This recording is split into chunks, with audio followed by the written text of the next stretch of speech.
Furðudýr vikunnar pardusselur. Þetta eru stórir selir sem lifa í kringu Suðurskautslandið. Geta orðið alltaf 3,4 metrar að lengd og 600 kíló.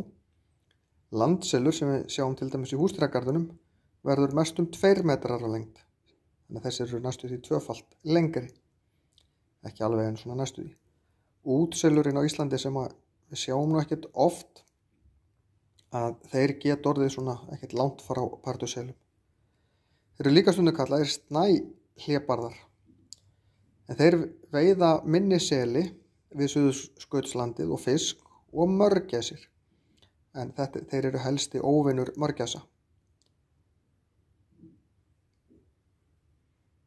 Kvendýrin eru örlítið stærri en karldýrin sem er nú óvanalegt hjá selum og þeir veiða mest einir.